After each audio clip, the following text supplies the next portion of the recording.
Need some new Kamigawa Neon Dynasty cards? Well, you can get them from our amazing sponsor, Card Kingdom, by heading over to cardkingdom.com/MTGGoldfish and even get a free goldfish sticker. Just let them know you want one in your order notes and they'll hook you up. Hello everyone, it's Seth, probably better known as Saffron Olive, and today, thanks to Wizards, we have a super spicy, exclusive Kamigawa Neon Dynasty preview card to show off for y'all. So, if you know me, you know that outside of Blood Mooning people, there's not much I like more in all of Magic than doubling things up. See Panharmonicon, see Lithiform Engine, those are some of my favorite cards. Well, coming soon in Kamigawa Neon Dynasty, we got a brand new way to double up something that really has never been done before. Meet Weaver of Harmony. So Weaver of Harmony, it's a 2-mana 2/2 enchantment creature. It's a snake druid. It's a enchantment creature lord, giving all of our other enchantment creatures +1/+1, and then we can pay a green mana and tap it to copy a activated or triggered ability from an enchantment source. So if we think about what this card actually does, is essentially a 2-mana lord with upside. And traditionally throughout Magic's history, 2-mana lords have been pretty playable. See Legion Lieutenant, Supreme Phantom, and 2-mana lords with upside like Lord of Atlantis or Elvish Clancaller have often been constructed staples. Of course, being a lord for enchantment creatures is kinda weird. We'll see how that works out. We do know we get a bunch more coming to standard in Kamigawa itself.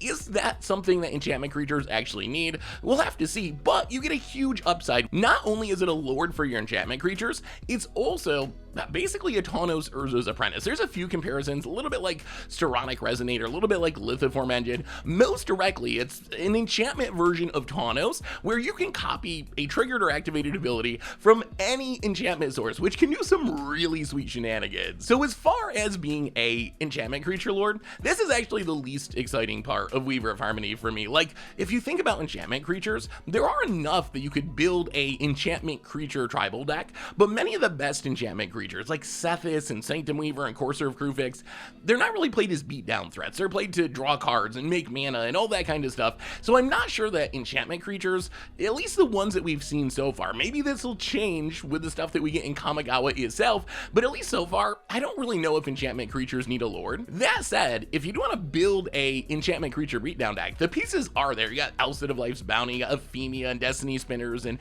Eidolon of Countless Battles, plus who knows what all we'll get from Kamigawa Neon Dynasty itself. The most exciting aspect of Weaver of Harmony is the Tawnos Urza's Apprentice text, the being able to copy an activated or triggered ability from an enchantment for a single mana. This can do some really sweet things. So when you read Weaver of Harmony, at least for me, the first thing I think of is, okay, this has got to be a combo piece. And while there are definitely combos for this card that we're going to talk about in a minute, as far as standard is concerned, I haven't been able to find one. Maybe we get one from Kamigawa Neon Dynasty itself, but with existing cards, pre-existing cards before Kamigawa, I haven't really been able to find a standard legal combo. However, I think that's okay because Weaver of Harmony is kind of an insane value card. Like, imagine playing this with Sagas, Binding the Old God, Waking the Trolls, Forge's Retribution, and just doubling up your removal, your land destruction, your ramping. You can use Weaver to make more creatures with Hallowed Haunting or Skeletal Swarming, and if you want to go really deep, you can double up Necro Duality triggers or Reflections of Lajara triggers to make a ridiculous amount of creatures, or maybe like the Prismatic Bridge. Imagine like getting the backside of Azeka on the battlefield and double hitting every turn, like copying that trigger to put 2 things into play for free. So even though there isn't a way, at least that I have found, to go infinite with Weaver of Harmony and Standard, it still offers a ton of value. Remember, this is just a 2-mana 2/2. It's not legendary. It has some upside with its Lord text. So I think that you can do a lot of really fun value-y things with this in Standard. Once you get back to older formats, things get even crazier. Like Urza Saga, for some reason, happens to be an enchantment, so you can double up and make even more constructs and more tutoring. But really, once you get to Modern or Commander or Legacy, that's where you get to find the infinite combos for Weaver of Harmony. So the easiest way to go infinite, I think, with Weaver of Harmony is enchantments that have a trigger that untaps your creatures. So let's say Jeskai Ascendancy. This is one of the easy ones. Jeskai Ascendancy, this one's legal all the way up to Pioneer. When you cast a non-creature spell, you give your creatures +1/+1 and you untap them.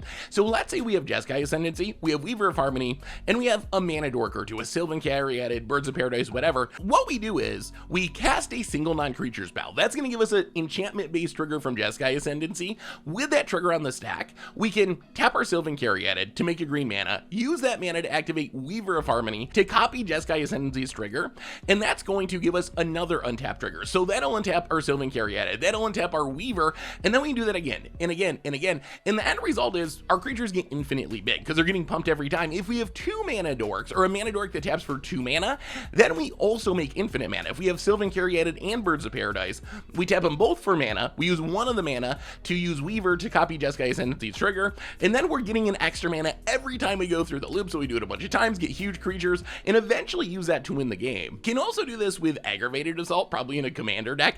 Aggravated Assault for 5 mana untaps all your creatures, and it gives you an extra combat phase. So if you can get that same setup we were just talking about with Jeskai Ascendancy, where you have Weaver and you have Circle of Dreams Druid, or even a Sylvan Caryatid, you can activate Aggravated Assault to untap all your stuff, and then with that trigger on the stack, tap your mana dork, tap your Weaver to copy the trigger, do it again, do it again, do it again. Infinite combat steps, maybe infinite mana if you have enough mana dorks and mana producing creatures on the battlefield. Another really easy one that works in a mono green deck, but also a slightly risky infinite combo, is Awakening. So Awakening, this weird old enchantment that at the beginning of each player's upkeep, you untap all creatures and all lands. And the upside of this combo is you don't actually even need mana dorks. The idea is you put the Awakening trigger on the stack, and then you use Weaver of Harmony to copy that trigger. So it's gonna untap all of everyone's lands and creatures, so your lands untap for extra mana, your Weaver untaps along with anything else on the battlefield, so this is gonna give you infinite mana. The problem is this is happening during someone's upkeep, your opponent's upkeep,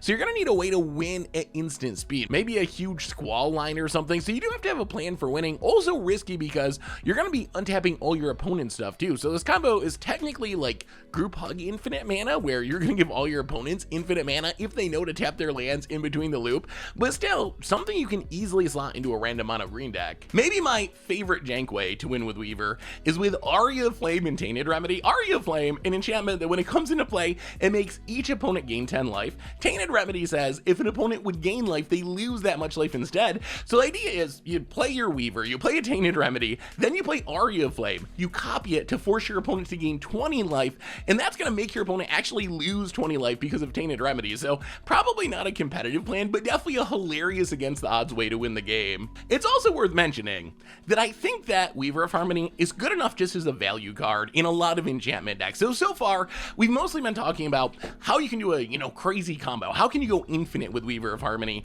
But really, especially in Commander, if you're playing Sethis or Tetsuva or Estrid, I think that Weaver of Harmony is just good enough to play in the 99, and you don't even really gotta adapt your deck for it. If you think about all the things this can do, you're gonna be able to, for 1 mana, draw an extra card with your Enchantress Presence or Eidolon Blossoms. You can double tutor with Sterling Grove. You can double ramp with Karametra. You can double reanimate with Starfield of Nyx. You can double creatures with Sigil of Empty Throne. You can double exile something with Oblivion Ring. So this just powers up a lot of cards that you're probably going to be playing in your Enchantress Commander deck anyway.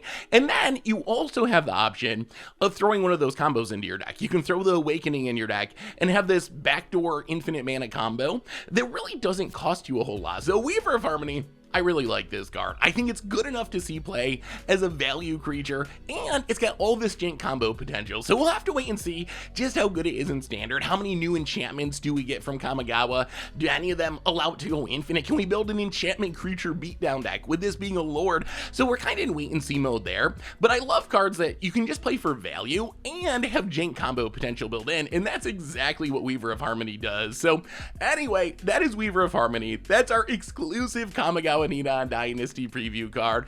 Thanks so much to Wizards for hooking us up. Thanks to all of you for watching. So if you got some ideas of how else to take advantage of Weaver of Harmony, any combos, synergies, commander decks, modern decks, standard decks you want to throw it in, make sure to let us know in the comments. Thanks for watching, everyone. I hope you enjoyed it, and I will talk to you soon. Looking for even more spoiler content? Well, every day during spoiler season, we publish a daily spoiler video going over all the sweet new cards and synergies, so you can check them out here and here.